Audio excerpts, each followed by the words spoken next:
Hello everyone, welcome to our video lesson for Module 5. And for our first lesson, we will be discussing 5.1, lesson 5.1, which is all about the characteristics of appropriate instructional materials in teaching. So without further ado, let us know what are the different learning outcomes or what are the expectations that you need to do after finishing this discussion. First, you'll be able to identify various instructional materials and technology tools in learning, and you'll be able to create appropriate IMs or instructional materials using technology tools in learning. So we have here a key quote from Salavin 2010. According to him, well-planned and imaginative use of visual aids arouse students' interest and help to think things out themselves. So therefore, in this quote, we can infer that as teachers, preparing not just only lesson plan but also instructional materials is also very important and vital, especially in ensuring that we catch the attention of our students, which is the gateway for a better understanding and long-term na memory. No, para at least mag-last ang information that you're going to discuss. And with proper use of instructional materials, it will also help them to think things out themselves. So meaning we through our instructional materials, we also is teaching them for independent learning. Meaning um we do not we empower them of their own learning, thus shifting from um teacher-centered to pagiging student-centered. So why are instructional materials essential? So remember that IMs are not just accessories. They are a fundamental to effective teaching and learning. Why? Why do instructional materials are important for effective teaching and learning? Because of the reason that they provide the necessary experiences for meaningful learning and behavioral change. Now, um, luckily, with the emergence of technology, in terms of preparing instructional materials, it's also parang mayroon ding shift na nangyari. From being traditional, from just our topics or the contents of our lesson in a cartolina or Manila paper. So with the different applications, software tools, no, that will be discussed later on. So we can already target the different sensory experiences for our learners. No, so for example, since you already have like for example YouTube, so we can use that one not just only for visual but also it could also target their sense of hearing, right? So parang it gives sensory experiences for meaningful learning for our students. Now, when instructional materials are well planned, they number one enhance understanding. So if well planned ang instructional materials, it makes abstract concepts concrete and clear. Diba? Like for example, you're going to discuss about these abstract concepts. And then with the use of instructional materials, we can be able to make that abstract concept into applying it in the real world scenario through the use of instructional materials. For example, like PowerPoint presentation, or in any forms of instructional materials that we can use. Next is increase engagement. So it banish apathy and spark students' interest. So pag tinawag nating apathy, this is a parang term that refers to parang walang um, pakialam. Okay, so with instructional materials, it increases rather our students' engagement because it sparks their interest, especially if the instructional materials that you are using is really based on what is hype, no, or what is the trend sa mga students. Next is develop skills. It encourage independent and critical thinking And lastly, it support diverse learners, which supplements textbooks and address varied learning styles. Because again, diba, very famous in talking about multiple intelligences, Howard Gardner, that um, each of the students has their own kinds of intelligences. So at least we may be able to target that one for a meaningful learning and perhaps supporting the diversity of learners. What are the key types of instructional materials and tech tools that we can use? Here are the core types with modern tools. So for example, if you want to focus on presenting charts and graphs, di ba? So especially if your discussion is focused on declarative knowledge. So it's recommendable na instead of heavy text yung ipe-present mo to your student, you use charts and graphs. Okay, so we can use charts and graphs for visualizing data. And what are the tools that we can use? So we can use MS Excel, Word, PowerPoint, or different chart making apps. Okay, madami naman ng apps na pwede nating gamitin for us to be able to create charts and graphs. And we also have posters. So posters are used for creativity and visual communication. So one of the famous tool that we can use in creating poster is Canva, pwede Adobe Spark Post, or Poster My Wall. And then if you wanted to focus on vocabulary and drills, so you may use flashcards, di ba? So instead of like creating flashcards na like made out of folders, di ba? Or kanang carton, we may be able to use now different digital tools in creating flashcards. So we have their Anki, Study Blue, or you may also use WordWall, no? Ito akong gipakita sa inyo during the class, flashcard. Then next we also have slides and presentations. So just like what I am using, no, in presenting my information, that is to the use of slides and presentations. So wherein we move, parang there is some movement beyond static lines. Excuse me. Okay. We can also use, aside from the famous na nating ginagamit for presentation, na PowerPoint presentation, so we can also use Powtoon for animation, Prezi na for non-linear storytelling. So if ever you have tried using Prezi, or you have already um observed, no, kanang mga available online ng mga presentation that uses Prezi, 'di ba? Very nice and very engaging ang ilahang transition from one um, perhaps shape to another content. So kana siya. Pwede din Google Slides for collaboration. And then we also have here worksheets and forms. So for example, you're going to give an assessment or practice. So you may use Google Forms, Survey Planet for interactive online forms. So actually, in terms of worksheet, marami na rin tayong pwedeng magamit aside from the usual Google Forms. Next is, for example, especially for our English mga na majors, no, wherein you have that subject, perhaps the campus journalism, or perhaps you will be teaching campus journalism. So we also have newsletters and pamphlets. So this is used for writing, research, and formal communication skills. So what are the things or what are the tools that we can use? So we may be able to use MS Publisher, Adobe Spark, or even Canva.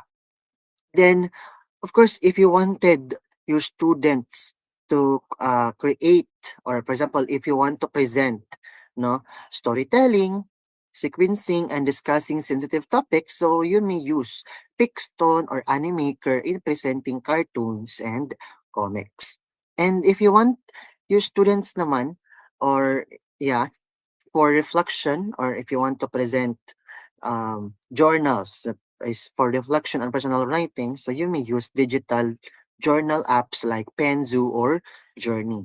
Okay, daghan pa na siya na pwede na itong magamit based on those tools that was also open-ended tools that was also discussed by your classmates. Then you also have bulletin boards.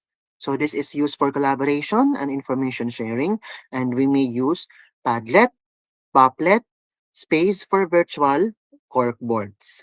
So those are just a few of the types of IMs and different technological tools that we may use, to that different types of IMs. So I know as you as teachers, in the future that you also have already some knowledge, or perhaps you have also used na some of these tech tools in creating IMs, especially that perhaps you have already experienced doing demonstration teaching.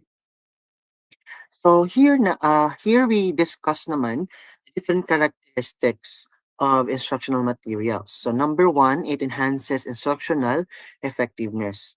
So effective IMs are not just flashy. They are purposely designed to improve learning outcomes. And they must, number one, and very important, be aligned with specific learning objectives. So always remember before you create your IMs, your instructional materials, it should always be aligned with your learning objectives. Okay? Kasi hindi naman tayo nagde-decide um, ng um, uh, IMs first before the learning objectives, because si learning objectives yung magiging guide natin kung ano yung klaseng pedagogy yung gagamitin natin, kung anong technology yung gagamitin natin, and of course, what instructional materials are we going to use for us to be able to meet, di ba? To achieve that learning objective. Next is facilitate increased student achievement for all learners, including those with special needs. So, of course, um, aside from making sure that it could be of help in achieving the learning objectives, so perhaps you may also use instructional materials to enhance student achievement, not just for selective learners but for all learners. But for all learners, it includes diversity, especially those with special needs. So kaya in terms of preparing for your IMs, for example, you're going to prepare PowerPoint presentation. So dapat hindi siya too much, or parang hindi masyadong madaming mga words, or perhaps the font size, no, it's big enough para makita ng mga students even sa nasa likod. So those are just some, okay, of the um things that we need to consider, especially if we're going to use IMs to facilitate increased student achievement for all learners. Okay, next is also enables progress monitoring for teachers, parents, and the school. So the core principle is the planning and design phase is critical, and IMs must meet the class goals. So, okay, so again, we do not think first of what is the IMs that we are going to use, but rather we are always going to base it to the learning objectives, so that we can always ensure that it enhances instructional effectiveness. Next is it promotes active learning. Modern IM should shift the classroom from teacher-centered to student-centered environment. So dapat yung mga IMs na ipiprepare natin should be, number one, promote exploration and inquiry. So we move beyond passive information to delivery to active discovery. So from pagiging passive information delivery, so we may use our IMs to active discovery. So perhaps we're going to let our students manipulate some of the technologies to discover information, instead of them just merely passively receiving information. Next is also have collaboration. So since we're talking about student-centered environment, part of it is of course collaboration. So we encourage group work and information exchange over isolated tasks. So for example, if you want to develop the skill of collaboration, so you may use that technology tools like Google Docs, Google Presentation, 'di ba? For them to have that collaboration or work with one another. The next is also engagement. So using interactivity to stimulate interest and redirect students' focus. And of course, the shift from single sense, single path learning to multi-sensory and multi-path progression. Because if you're going to, again, compare the kinds of instructional materials that our teachers before use sa karon. So before it was only single sense, 'di ba?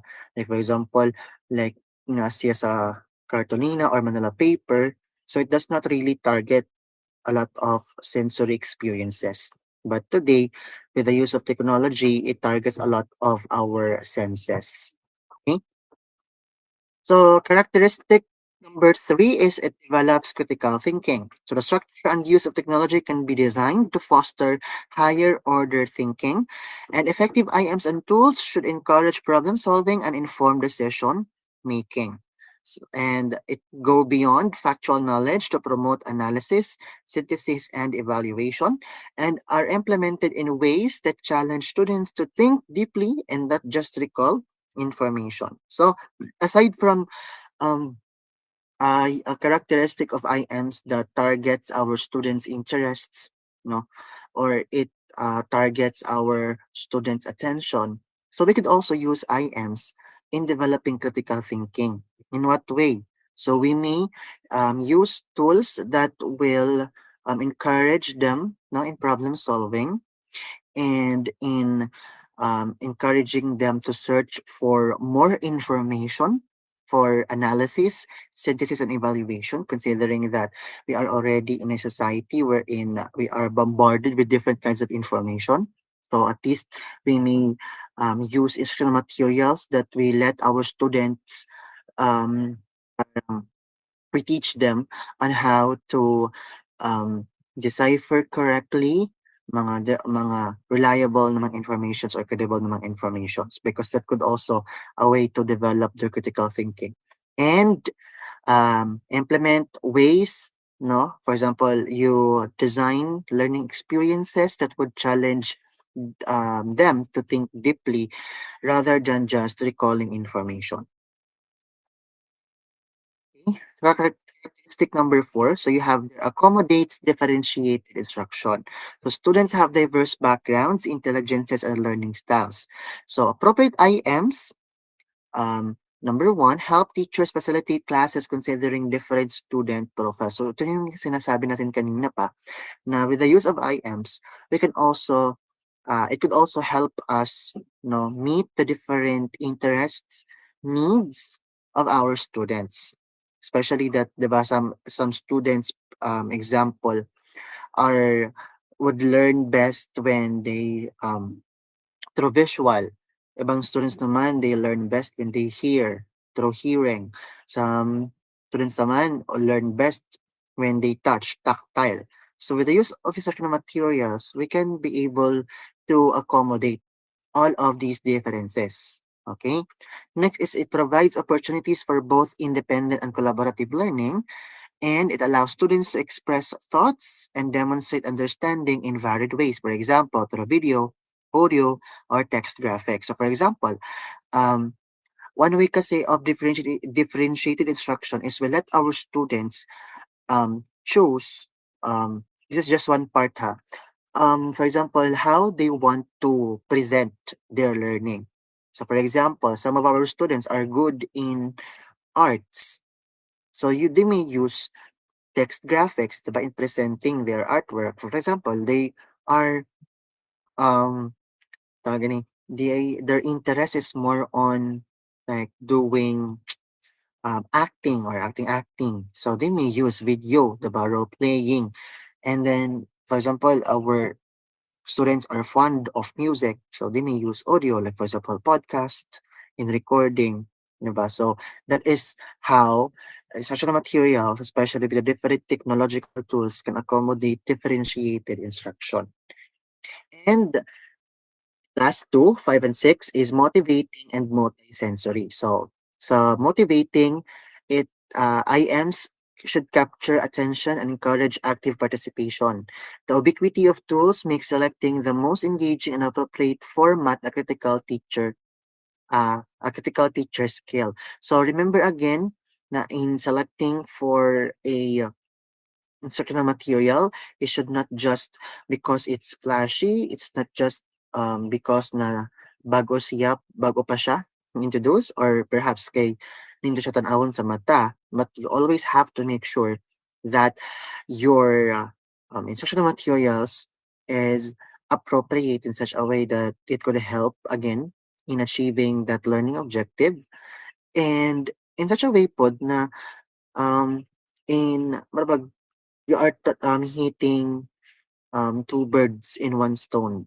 So magamit kag IMs to achieve that learning objectives and also to capture your students' attention. Okay, next is also multisensory. Effective IMs engage multiple senses, for example, sight, sounds, and sometimes touch. Now, technology provides easy access to different multimedia, for example, images, audio, video, animation, that can make learning more vivid, memorable, and accessible to different learners. Okay, for example, sa toang mga science majors, no, that if you're going to teach about astronomy, so how does the planet moves? How does their orbit? How does they rotate in their orbit? Oo. So instead of teaching them through like lecture, so with the use of IMs, you may present, diba, a video. How do they do that? Or for example, for our mga English majors who will be teaching literature. So instead of storytelling through speech ang inyong pag-deliver sa inyong mga literature na classes, so you may use um, multimedia, like for example, video, animation, or perhaps if there are already available movies, no, nga gi-follow nila na literature, so you may um, adapt that one, diba? To target multi-sensory. Okay. So for summary and best practices. So for us to be able to create and use IMs effectively, number one, and very important, start with the why. So always align with the learning objectives if unsa man ang mga IMs ang imong gamiton. Next is choose the right tool. So match the tech tool for the instructional goal. For example, if you want to um, if you want your students, no, to create something, diba? So, for example, posters, so you may use Canva. Or, for example, if brainstorming, you may use Padlet. If you want collaboration, you may use ito, Google Docs. So, depende siya. Then, design for engagement. Aim for interactive, student-centered, and multisensory materials. Support all learners. No, you have to ensure that the materials aid in differentiation and critical thinking. And lastly, make use of or leverage available resources. Maximize use of teacher-made websites, open educational resources, and apps to encourage autonomous and flipped learning. Okay, so that would be all for this video lesson for lesson 5, 4.1. So I hope that you have learned something. So anyways, if you have some questions or queries regarding this topic, so do not forget do not hesitate rather to raise your question in our VSUEE so chat or perhaps in our next meeting, face-to-face meeting, you may also raise your concerns regarding the content. Okay, so thank you all so much for watching and see you all around.